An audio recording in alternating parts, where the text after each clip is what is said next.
Welcome back, fiber friends. I am Lynn, the daughter behind Chicken Lady Fiber Arts, and this is yarn twiddling number, I don't know, 41 or 42.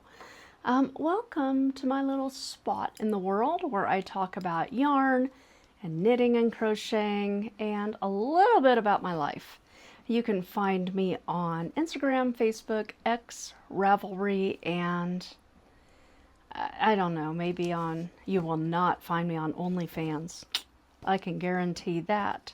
It is Friday, May 8th. I have not vlogged in quite a while, probably a month and a half. I can't remember the last time I vlogged. Maybe the beginning of April. I don't know. Anyhow, here I am. It is May 8th. Okay, I've got my notes here and I had to type them all out. First of all, in the knitting world, I do have two finishes. One is this little sweater, and I made this for a child at church. Her name is Ella. Hi, Ella. And this is the Bethany sweater by Barocco. It is a free pattern. I think you need to go to their... I went to Ravelry and then it linked me over to their website. And this is made out of a Barocco Vintage, which is an acrylic wool rayon blend, so it can go in the washing machine and the dryer. And I've noticed that this little girl likes to wear cardigans, so that's why I chose a cardigan. And her favorite color is pink, as you can guess. The second is this hat that I made for my girlfriend, and of course now that it is warm, it's 82 degrees here. Now that it's warm, she won't be able to wear it, but it's in her favorite color, which is purple. This is DK, and this is called the Warrior Hat. There is also a Warrior Cowl. This is not on Ravelry. This is on Lovecraft's. Or maybe not on Lovecraft's. It is on Galilee Life. I'm going to link it down below.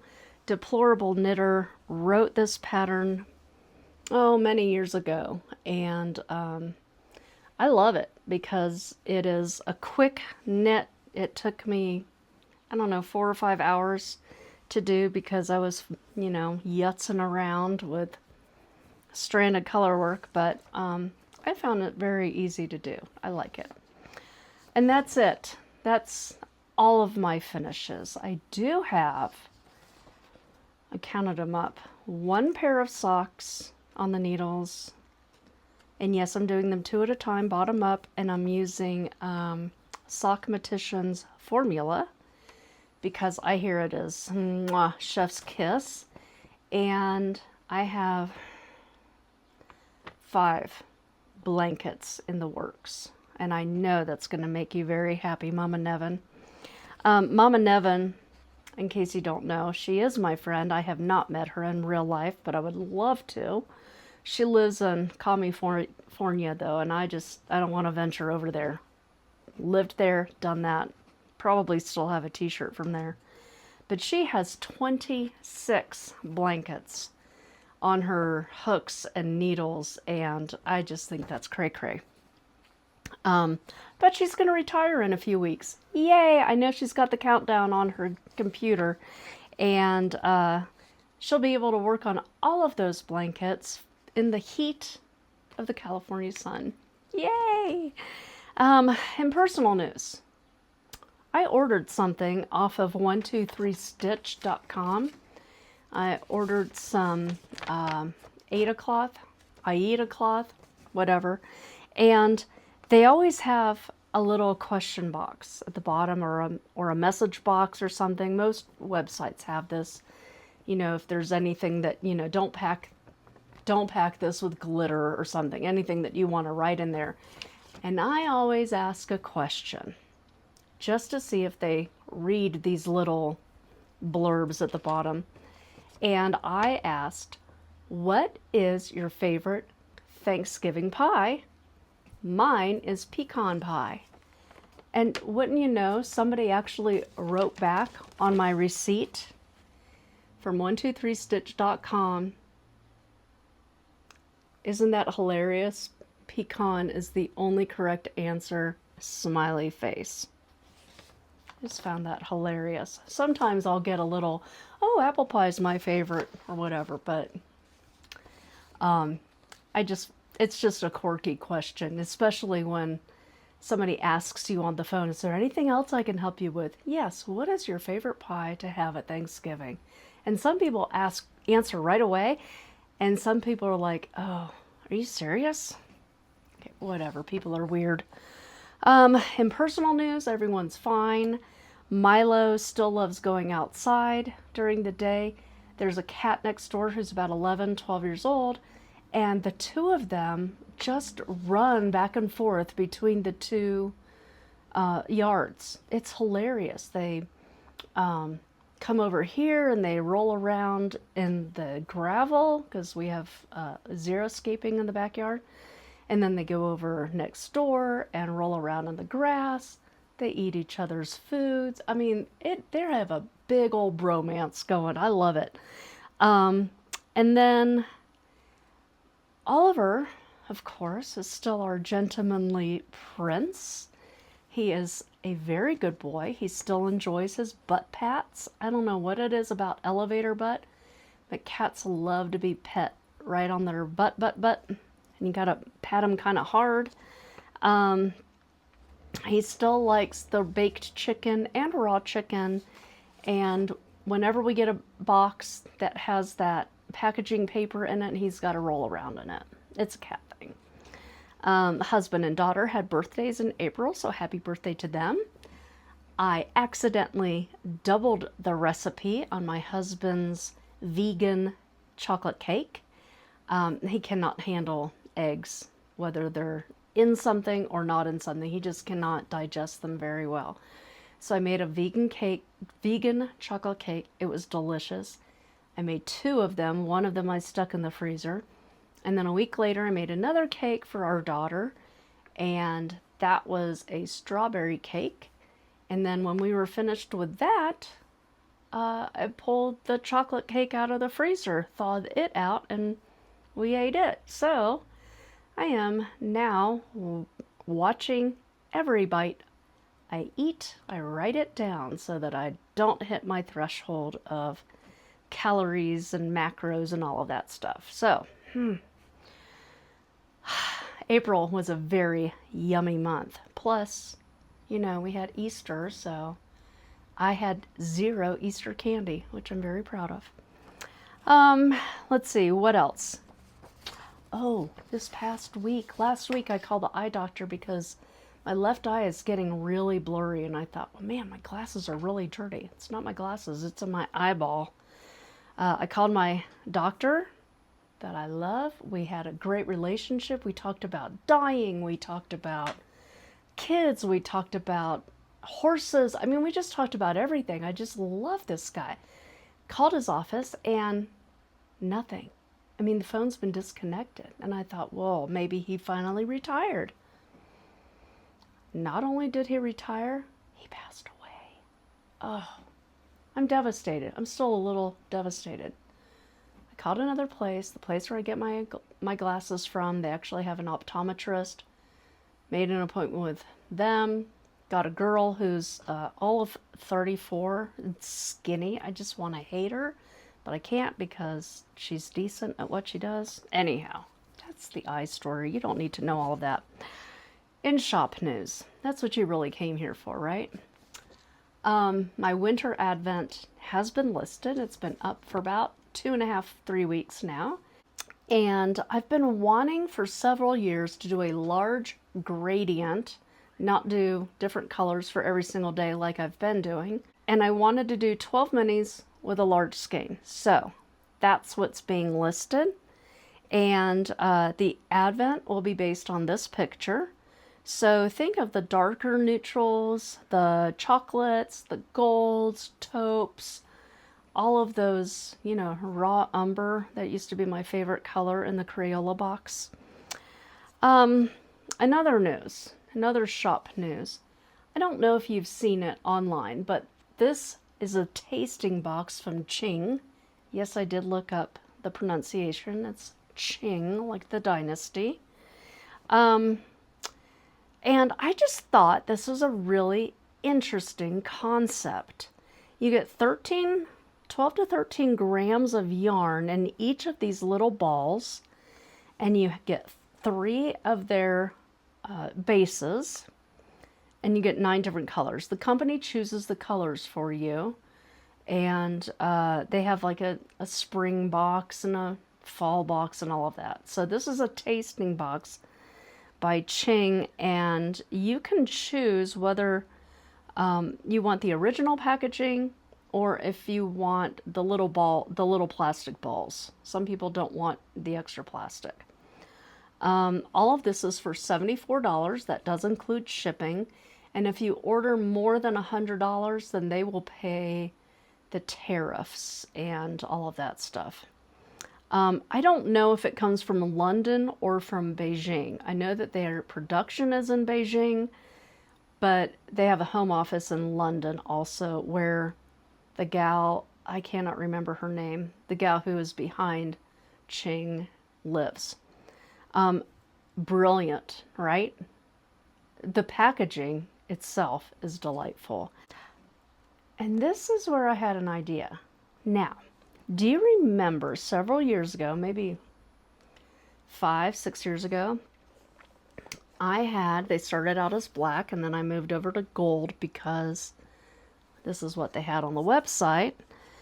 These are my sampler boxes, and when you got it, I usually put these in new orders, or if you're just visiting my store, which is downstairs in the butler's quarters, you would get a little card. This is supposed to look like a chocolate box, and all 8 of the samples that are in here were all dyed in the same pot.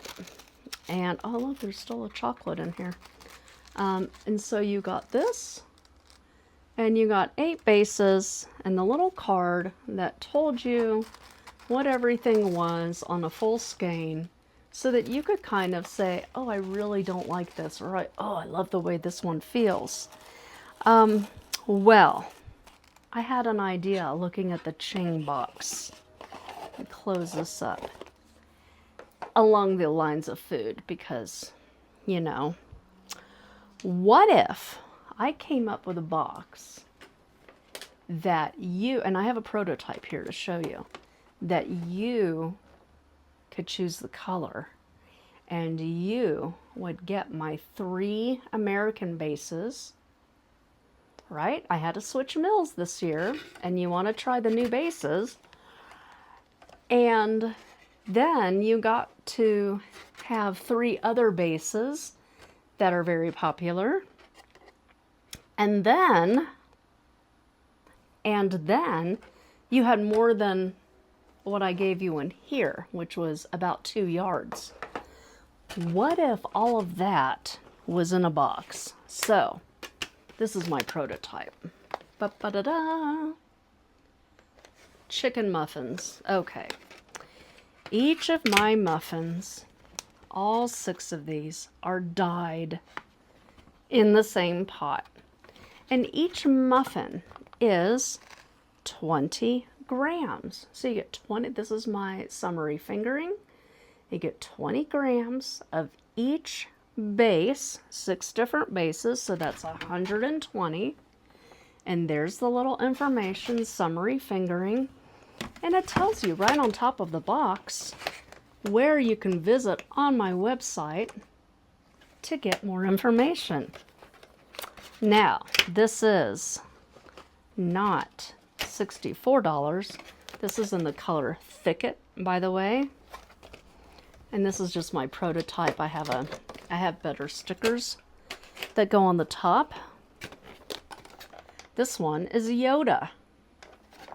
I have about 4 different colors available right now. I have Yoda, excuse me, Thicket, Scarlet, and Purple Mountain's Majesty. So 6 bases, 4 different colors right now, and you can get this for $47.95, which does include shipping. So, isn't that exciting? This is available in the shop under chicken muffins, also known as the taster box. So you can taste. Now, one of my friends says, hey, you could buy 3 or 4 of these, and then you could make, you could have, 4 of the fingering, or 4 of the American, or the summary fingering, or you can have 4 of the worsted if you want to. I mean, you don't have to, but that is exciting, and that's what I've been working on, because everything is hand wound, of course, by me. I did get an electric skein winder, and it's pretty decent. It's slow, it's not very fast, but it's under $100 and it's pretty decent. Okay, I don't think I have any other shop things or personal things to tell you, but I do have a knowledge blessing for you, and I'm going to read most of this. I have a friend. I know, just one. Her name, I have more than one, but anyhow, I want to tell you about this gal, and her name is Carrow Brown. It's not a real name. It's her pen name. I know her real name, but I'm not going to tell anybody because I've been sworn to secrecy. All right. I have met Carrow online as well as in real life, and I can tell you that she is human. She's a very dry sense of humor, which I love, and she gives great hugs. Carrow is a writer, editor, and a publishing strategist, and she crochets. You may have seen her on Knit Night. You may have seen her on the Knitting Wars with politically incorrect knitters. I don't know where else I've seen her. I know I've seen her on several other things, but lovely lady. She does work with Eric July for the Rippaverse, and Rippaverse is a fairly new, it's a few years old, non-woke comic book series. That's very nice. Carrow recently wrote a comic called Tales from Twisted Ravens, Anne. And that's the first one, is about Anne. The story began during Carrow's recent recovery after cancer surgery. So she is also a cancer warrior. She wanted to do something more than just write a comic book. So she reached out to comic books for kids and wanted to write a story that would do more than just entertain. She wanted to comfort children that are sitting in hospital rooms, give them something to hold on to, and remind them that imagination still belongs to them. So she wanted her comic book to be part of someone's healing. Tales from Twisted Ravens is an imaginative comic series centered around children who discover a mysterious wishing shop where every wish comes with a cost. Inside the shop, nothing is simple. Magic offers possibilities, but every choice carries consequences, and the answers are rarely easy. Doesn't that sound intriguing? As a kid, this really tugs at me because I was in the hospital many, many, many times for asthma, and I was always grateful for a book or a puzzle or something to do other than sit there and wait for the x-ray technician to come and the breathing treatment person, the respiratory therapist to come. Now, I was never into reading the books that I had to read for school, but I was always into reading something else for pleasure. When you back this campaign, you're not only helping to fund the comic for Carrow, but all of the proceeds are going to comic books for kids. Excuse me. You're helping print and produce a child-friendly comic like Tales from Twisted Ravens to be put into hospitals and treatment centers for children. I have put the link down below so you can at least take a look at it, and there is a little video on the campaign campaign page. Give Carrow a follow, and thank you so much for taking a look at her work. I think that's all for today, folks. It is Friday afternoon and the sun is already starting to go down a little bit. 82 degrees here in the high desert. It's supposed to hit 90 this weekend. Yay! Hope that you're all having a marvelous May. So far, be kind to your mothers on Sunday. Thank you for watching, and may God bless each and every one of you. Bye-bye.